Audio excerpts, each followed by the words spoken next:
सर्वप्रथम आपल्या सर्वांना मराठवाडा मुक्ती स्वातंत्र्य दिनाच्या निमित्तानं 76व्या दिनाच्या निमित्तानं मी हार्दिक अशा प्रकारच्या आपल्या सर्वांना शुभेच्छा देतो। त्याचबरोबर स्वामी रामानंद तीर्थ मराठवाडा विद्यापीठाच्या 30व्या वर्धापन दिनाच्या निमित्तानं मी आपल्या सर्वांना हार्दिक अशा प्रकारच्या शुभेच्छा निमित्तानं देतो। आजच्या या पवित्र अशा प्रकारच्या दिनाच्या निमित्तानं या ठिकाणी उपस्थित असलेले आमचे सहकारी श्रीमान बारबोलेजी, आपल्या संस्थेचे संचालक श्रीमान बापूसाहेब गोरे, या ठिकाणी उपस्थित असलेले आपले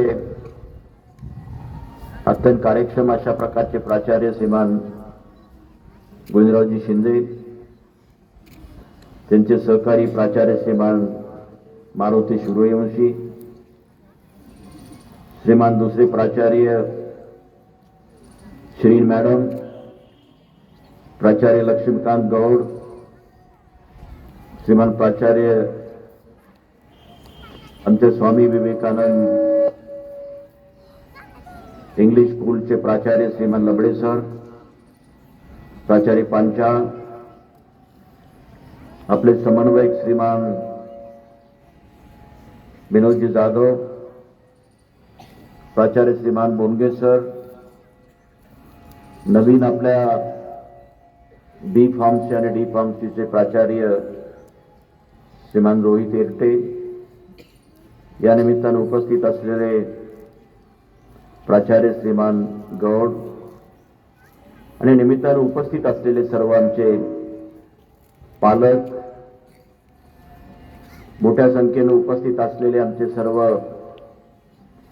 या ठिकाणचे प्राध्यापक, शिक्षक, विद्यार्थी मित्र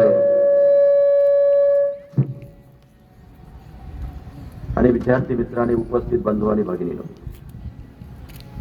सर्वप्रथम या ठिकाणी कराटे आणि विविध अशा प्रकारच्या क्षेत्रामध्ये ज्या आमच्या विद्यार्थ्यांनी या ठिकाणी ज्या प्रकारचं कौशल्य, ज्याला आपण गोल्ड मेडल म्हणतो, ब्रॉन्झ मेडल असेल, या प्रकारचे विविध अशा प्रकारचे मेडल्स घेऊन त्यांनी आपल्या स्वतःचा, संस्थेचा आणि त्याचबरोबर या क्षेत्रामध्ये काम करणारे आमचे प्राध्यापक आणि लातूर जिल्ह्याचा सन्मान वाढवला, त्याबद्दल मी त्यांना अंतःकरणापासून धन्यवाद देतो। मित्रांनो, आत्ताच बोलत असताना आपल्या समोर या ठिकाणी अगोदरच्या वक्त्याने तर सांगितलं की आजचा हा दिवस मराठवाड्याच्या दृष्टिकोनातून अत्यंत पवित्र अशा प्रकारचा दिवस आहे। आपल्या सर्वांना माहिती असेल की संपूर्ण मराठवाड्यामध्ये जी निजाम अशा प्रकारचे जे या ठिकाणी परिवार होता, त्या निजामानं जवळपास 224 वर्ष या मराठवाड्यावरती राज्य केलं आणि त्याचबरोबर आपण सर्वांनी बघितलंय त्याचा विस्तृत अशा प्रकारचा आपण या ठिकाणी जर प्रश्न मांडायचा म्हणला तर बराच वेळ आपल्याला लागेल। या सर्व लढाईमध्ये आपण बघितलं असेल की याच्यामध्ये विशेषतः स्वामी रामानंद तीर्थ असतील, मराठवाड्याचे आपले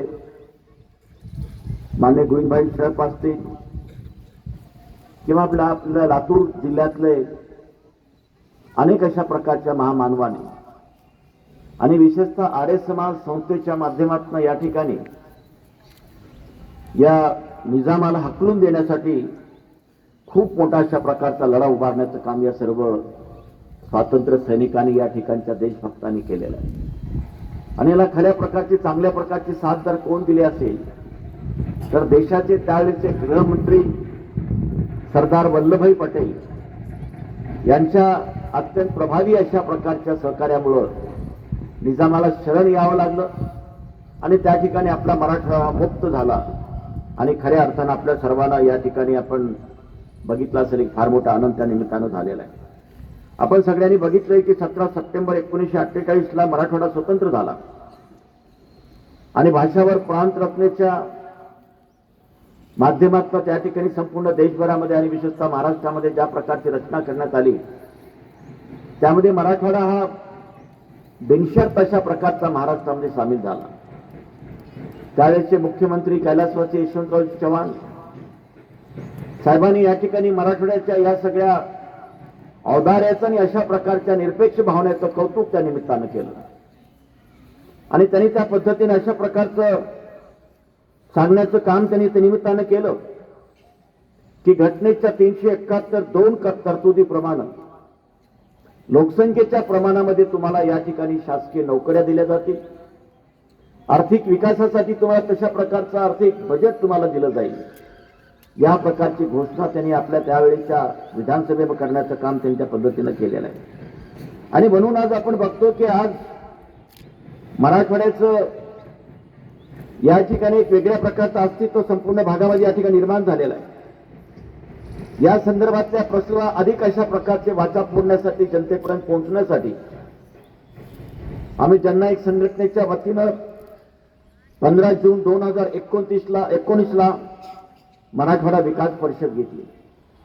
मराठवाड्याचे जवळपास अनेक अशा प्रकारचे आमदार, अनेक अशा प्रकारचे विचारवंत, अनेक अशा प्रकारचे कार्यकर्ते या ठिकाणी त्या मराठवाडा विकास परिषदच्या माध्यमातून उपस्थित होते आणि त्या निमित्तानं अनेक अशा प्रकारच्या विचारावरती त्या ठिकाणी आपला विचार झाले होते की मराठवाड्याच्या पाण्याच्या संदर्भातला प्रश्न असेल, शिक्षणाच्या संदर्भातला प्रश्न असेल, बॅकलॉगच्या संदर्भातला प्रश्न असेल, या सगळ्या प्रश्नाच्या संदर्भात आपण वेगळ्या पद्धतीनं त्या ठिकाणी चर्चा करण्याचं काम त्या निमित्तानं केलं. मी आपल्या सर्वांना या निमित्तानं सांगू इच्छितो की जेव्हा मी कॉलेजला शिकत होतो त्यावेळेस मराठवाडा विकास परिषद, आमचे परभणीचे आमदार श्रीमान गव्हाणे हे त्यावेळेस लातूरमध्ये आमचे ज्ञानोबा मुंडे होते, आमचे आमदार जाधव होते, आमचे निलंग्याचे, आणि अशा प्रकारचे अनेक ज्या प्रकारचे जे युवा नेते होते, जे विद्यार्थी अवस्थेमध्ये आम्ही कॉलेजला शिकत असताना मराठवाड्याला बॅकलॉग पूर्ण झाला पाहिजे आणि मराठवाड्याचा मुख्यमंत्री झाला पाहिजे या प्रकारची मागणी केली. मी तुम्हाला या निमित्तानं सांगेन की विद्यार्थी अवस्थेपासून चळवळ करण्याचं काम SFIच्या माध्यमातून असेल, आर्य समाजच्या माध्यमातून असेल किंवा विविध अशा प्रकारच्या संघटनेच्या माध्यमातून असेल, त्या पद्धतीनं आम्ही अशा प्रकारचं आंदोलन मोठ्या प्रमाणामध्ये केलं. परभणीमध्ये फार मोठा अशा प्रकारचा विद्यार्थ्याचा प्रचंड मोठा अशा प्रकारचा मेळावा झाला. त्या ठिकाणी बरेच अशा प्रकारचा नासधूस झाले आणि म्हणून आम्हा लोकांना मराठवाड्याच्या या ठिकाणी अशा प्रकारच्या अनेक लोकांना आम्हाला अटक करण्यात आलं. मी त्या काळात 22 दिवस जेलमध्ये राहण्याचं काम मी आणि माझ्यासारख्या अनेक कार्यकर्त्यांना करण्याचं काम त्या निमित्तानं झालं होतं. आणि ही सगळी परिस्थिती बघितल्यानंतर त्यावेळेस आपला लातूर आणि उस्मानाबाद जिल्हा एक होता, उस्मानाबाद जिल्हा होता त्या काळात, आणि त्या पद्धतीनं मराठवाड्याच्या या सगळ्या प्रचंड अशा प्रकारच्या आंदोलनाच्या नंतर कैलासवासी शंकररावजी चव्हाण साहेबाला या ठिकाणी महाराष्ट्राचा मुख्यमंत्री करण्याचं काम त्यावेळेच्या काँग्रेसच्या नेते मंडळींनी केलं होतं. आणि या पद्धतीनं निश्चितपणे मराठवाड्यामध्ये आपल्याला माहिती असेल की निलंगेकर साहेबांना मुख्यमंत्री होण्याचं काम, विलासरावजी देशमुख साहेबांना मुख्यमंत्री होण्याचं काम, अशोकराव चव्हाण असतील किंवा या पद्धतीनं मराठवाड्याच्या विविध अशा प्रकारच्या नेते मंडळीला या ठिकाणी गोपीनाथराव मुंडे साहेबांना उपमुख्यमंत्री होण्याची संधी त्यांना खरं म्हणजे त्या जिवंत असते तर ते केव्हाच मुख्यमंत्री झाले असते. आणि म्हणून या पद्धतीनं त्याने या मराठवाड्याच्या विकासासाठी निश्चितपणे खूप चांगल्या प्रकारचं काम केलं. परंतु आपण बघतोय की आज ज्या प्रकारचं मराठवाड्याची परिस्थिती या निमित्तानं निर्माण झाली, तुम्हाला माहिती असेल की आपण सर्व या क्षेत्रामध्ये अभ्यास करणारे कार्यकर्ते आहोत, आपण प्राध्यापक आहोत. या मराठवाड्याच्या या बॅकलॉगच्या, महाराष्ट्राच्या बॅकलॉगच्या संदर्भामध्ये शासनानं डॉक्टर विजय केळकर साहेबांची एक समिती या ठिकाणी गठीत केली होती आणि या कमिटीच्या माध्यमातून या समितीनं त्यावेळेस एकूण जे त्या निमित्तानं आपण बघितलं असेल की त्यांनी अशा प्रकारची शिफारस केली होती की या सर्व जे बॅकलॉग असणार जो विभाग आहे, जो मराठवाडा असेल किंवा विदर्भ असेल, त्या ठिकाणी मराठवाड्याला किमान 25% महाराष्ट्राच्या एकूण बजेट देण्याचं काम त्या पद्धतीनं केलं पाहिजे. त्याचबरोबर त्यांनी विदर्भासाठी सुद्धा त्याच पद्धतीनं सांगितलं की विदर्भाला 33% दिलं पाहिजे. आणि हा जो निकष आहे तो निकष पूर्ण विभागाच्या क्षेत्रावरती न काढताना तो प्रत्येक जिल्हा वाईज काढला पाहिजे. आणि त्या जिल्हा वाईज ज्या प्रकारचा बॅकलॉग असेल त्या पद्धतीनं करण्याचं काम करावं अशा प्रकारचं त्यांनी सूचना त्या निमित्तानं केल्या होत्या. आणि त्यांनी जेव्हा अहवाल अशा प्रकारचा शासनाकडे सादर केला त्यावेळेस मराठवाड्याचा बॅकलॉग जवळपास 62,000 कोटीचा बॅकलॉग होता. आणि त्या पद्धतीनं आज बघतोय की आजच्या परिस्थितीमध्ये जेव्हा या ठिकाणी आमचे अनेक अशा प्रकारचे अभ्यासक आहेत, नागरे साहेब म्हणून आपले ईडी आहेत, एक्झिक्युटिव्ह डायरेक्टर ज्याला म्हणतो, त्याला खूप चांगल्या प्रकारचा अभ्यास आहे. त्यांनी या ठिकाणी जेव्हा आम्ही परिषद घेतली त्या परिषदेमध्ये सुद्धा विचार मांडले. परवा सुद्धा आमची चर्चा झाली की मराठवाड्याचा जवळपास 1,00,000 कोटी रुपयाचा बॅकलॉग आज या ठिकाणी पश्चिम महाराष्ट्राच्या तुलनेमध्ये आज त्या पद्धतीनं आहे. आणि त्या पद्धतीनं आपण बघितलं असेल की आज अनेक अशा प्रकारचे प्रश्न या ठिकाणी आहेत. काय प्रश्न आहेत? आज बघतो की आपण लातूरचं नाव संपूर्ण जगामध्ये, नुसत्या महाराष्ट्रामध्ये नाही किंवा देशामध्ये नाही तर कशासाठी प्रसिद्ध आहे? निश्चितपणे तुम्हा लोकांच्या तपश्चर्येवरती, परिश्रमावरती, विजनवरती या ठिकाणी शिक्षणाच्या संदर्भात या ठिकाणी लातूर हा संपूर्ण भारतामध्ये प्रसिद्ध आहे. परंतु त्याबरोबरच आज आपण बघतो की लातूरला रेल्वेनं पाणी आणलं, ज्या विषयामुळे संपूर्ण लातूर हा संपूर्ण जगामध्ये आणि महाराष्ट्रामध्ये, देशामध्ये प्रसिद्ध आहे. आणि त्यावेळेस आपण बघितलं असेल की उजनी धरणातलं पाणी आणण्याचं भूमिपूजन गेल्या 22 वर्षापूर्वी ज्यावेळेस कैलासवासी विलासरावजी देशमुख होते त्यांनी त्याचं भूमिपूजन केलं होतं. परंतु गेल्या 22-23 वर्षांमध्ये लातूरला एक थेंबर सुद्धा पाणी आलं नाही किंवा या ठिकाणी कोणी तशा प्रकारचा प्रश्न सुद्धा त्या विधानसभेमध्ये मांडण्याचा प्रयत्न केला नाही. आणि म्हणून आपण एके वेळेस कधी 7 टीएमसी पाण्याची मागणी होती. अनेक जे अभ्यासक आहेत ते म्हणतात की मराठवाड्याला, लातूरला या ठिकाणी 7 टीएमसी पाणी मिळालं पाहिजे. परंतु 7 टीएमसीचं पाणी आता 24 वरती आलं, 24 पुन्हा 21 वरती आलं. आणि त्या पद्धतीने अशा प्रकारचं करण्याचं काम त्या निमित्तानं झालेलं आहे. आणि म्हणून आपण बघतो की मेडिकलच्या जागेच्या संदर्भात तुम्ही बघितलं असेल की मेडिकलच्या जागेच्या संदर्भात सुद्धा जवळपास 30% जागा या मराठवाड्यातल्या आमच्या विद्यार्थ्याला कमी देण्याचं काम शासना त्याच्या चुकीच्या अशा प्रकारच्या जीआरच्या माध्यमातून, चुकीच्या अशा प्रकारच्या निर्णयाच्या माध्यमातून मी या संदर्भात मेडिकल विद्यापीठाला मी जेव्हा विचारणा केली, मी त्या ठिकाणी तशा प्रकारचे मेडिकल मंत्र्यांना तशा पद्धतीने बोलण्याचं काम केलं.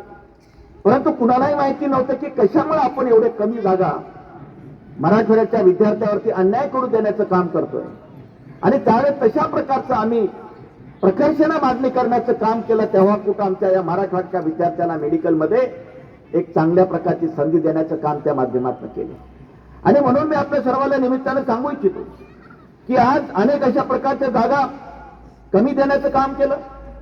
आज आपण बघतोय की IITच्या संदर्भात असेल, IIMच्या संदर्भात असेल किंवा त्याचबरोबर या प्रकारचे जे विद्यापीठ किंवा अशा प्रकारचे नामवंत अशा प्रकारचे शिक्षण क्षेत्रातले नवीन अशा प्रकारचे कोर्सेस आले, त्याची सुरुवात पुण्यामध्ये करण्यात आली, त्याची सुरुवात आणखीन इतर भागामध्ये करण्यात आली. परंतु मराठवाड्यातला एकही तशा प्रकारचं युनिट आपल्या भागामध्ये आणण्याचं काम त्या माध्यमातून केलं नाही. आणि म्हणून आपण बघतोय की आज आपल्याकडे तुम्हाला माहिती आहे की लातूर या ठिकाणी आपण विद्यापीठाचं उपकेंद्र इथं स्थापन केलेलं आहे. उपकेंद्र स्थापन केल्यानंतर त्या ठिकाणी आम्ही अनेक दिवसापासून, मला असं वाटतं की या लातूर जिल्ह्यामध्ये आणि मराठवाड्यामध्ये पहिल्यांदा मी मागणी केली असेल की उपकेंद्राला या ठिकाणी विद्यापीठाचा दर्जा देण्याचं काम शासनानं केलं पाहिजे. या प्रकारची मागणी आपण त्या निमित्तानं केलेली आहे. आणि म्हणून तशा प्रकारचा दर्जा देण्याचं काम निश्चितपणे केलं पाहिजे. आज आम्ही बघतोय की लातूर या ठिकाणी संपूर्ण आपल्या राज्यामध्ये एक वेगळ्या प्रकारचे विद्वान आणि हुशार अशा प्रकारचे मुलं आहेत. शिक्षणासाठी मुंबईचे मुलं सुद्धा इथं आलेत. सचिवालयातल्या आमच्या सेक्रेटरीचा मुलगा सुद्धा लातूरला शिकायला येतो. आता मुलीचा गौरव केला आपण. तिने सांगितले की मी तिचा अकलूजवरने आले, कोल्हापूरमधनं आले. आणि म्हणून या प्रकारचा असताना सुद्धा आज आपण बघतोय की लातूरच्या उद्योगासाठी आज MIDC मध्ये एक सुद्धा उद्योग इथं आला नाही. आणि त्या पद्धतीने आपण बघितलं एक बोगीचा कारखाना आला.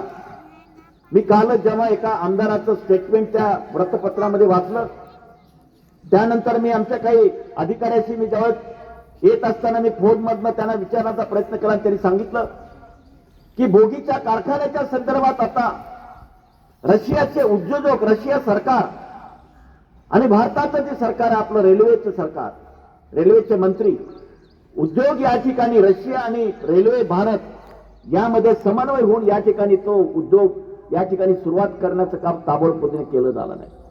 आणि म्हणून निश्चितपणे या माध्यमातून या कारखान्याला त्या निमित्तानं चांगल्या प्रकारचं एक मिळेल अशा प्रकारची अपेक्षा आहे. आणि त्याचबरोबर आपण बघतो की लातूरची जी जिल्हाधिकाऱ्याचं कार्यालय सध्याचं, त्या जिल्हाधिकारी कार्यालयाला त्या निमित्तानं विभागीय, मला ज्याला आपण म्हणतो की आयुक्ताचं कार्यालय, विभागीय आयुक्ताचं कार्यालय करण्याचा संकल्प त्या परिस्थितीमध्ये त्या ठिकाणचे मंत्री आणि बाकीच्या लोकांनी केला. परंतु आज आपण बघतो की आपल्याकडे आतापर्यंत विभागीय आयुक्त आले, या ठिकाणी सुरुवात झालं नाही.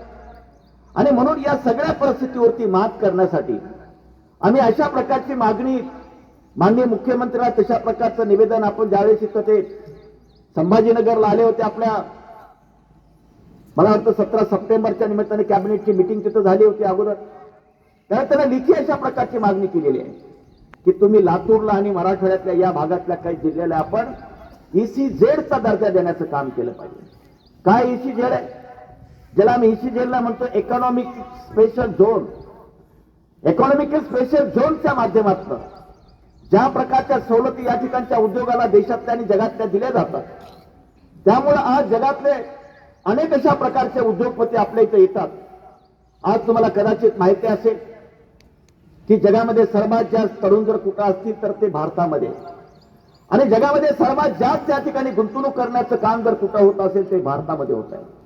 सर्वात वेगानं या ठिकाणी भारताची अर्थव्यवस्था ज्या पद्धतीनं गतीनं वाढण्याचं काम संपूर्ण जगामध्ये होत आहे, त्याचं कारण जर काय असेल तर या ठिकाणचा एक प्रभावी अशा प्रकारचा जो नेतृत्व या ठिकाणी देशाचे पंतप्रधान नरेंद्र मोदी करतायत, त्यांनी ज्या प्रकारची इमेज संपूर्ण जगामध्ये भारताची निर्माण केली.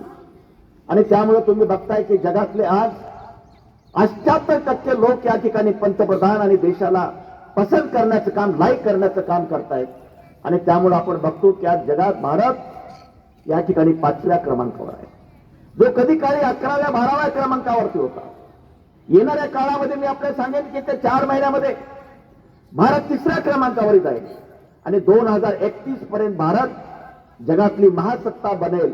आणि अमेरिकेला सुद्धा मागे टाकून या ठिकाणी राष्ट्रभक्त विवेकानंदाची भविष्यवाणी की 21व्या शतकामध्ये भारत संपूर्ण जगाचं नेतृत्व करेल, ते करण्याचं काम निश्चितपणे करेल अशा प्रकारचा विश्वास मी आपल्या सगळ्यांना देतो. आणि मित्रांनो, मी त्याचबरोबर आपण पाहतोय की आज ज्या प्रकारची परिस्थिती आज आहे की सर्वात जास्त जर देशामध्ये अडचणीत कोण असेल तर तो आमचा शेतकरी बांधव आहे. त्या शेतकरी बांधवासाठी निश्चितपणे या ठिकाणी केंद्र सरकार आणि राज्य सरकारनं अनेक योजना दिल्या, परंतु ते होत असताना सुद्धा सर्वात जास्त आत्महत्या कुठं होत असतील तर त्या शेतकऱ्याच्या आत्महत्या या ठिकाणी मराठवाड्यामध्ये होत आहेत.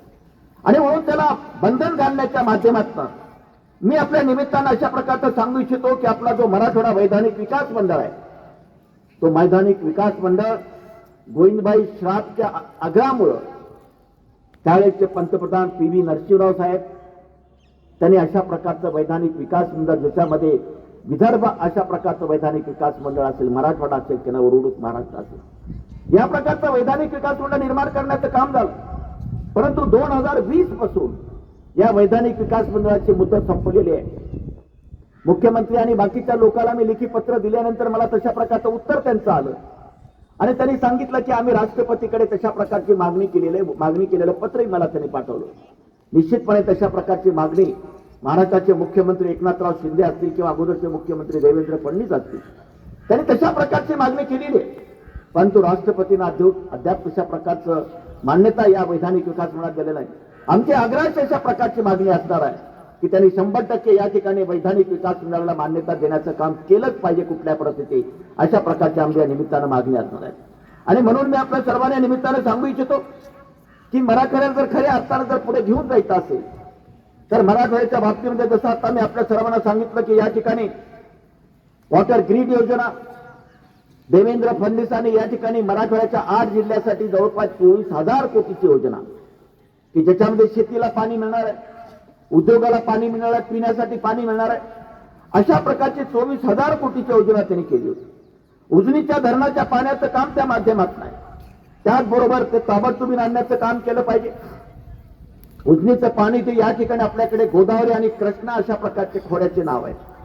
कृष्णा खोऱ्यातलं पाणी या ठिकाणी शिना कोळेगावमध्ये येतं आणि शिना कोळेगाव मधनं त्या ठिकाणी आपल्या गोदावरी खोऱ्यातनं मांजरा धरणात आणि मांजरा धरणातून या ठिकाणी आपल्या भागामध्ये येण्याचं काम त्या निमित्तानं झालं पाहिजे. आणि तशाच पद्धतीने आज आपण पाहतो की या ठिकाणी आपल्या इथं कालच आम्ही बघितलं की मुख्यमंत्री लातूरला विमानतळावरती आले आणि त्या ठिकाणी सगळ्या अधिकाऱ्यांनी आम्हाला सांगितलं की 6च्या नंतर आमचं विमान उडत नाही. ते 6, 6:15 पर्यंत आले तर विमान जाईल, नाही तर नाही जाणार.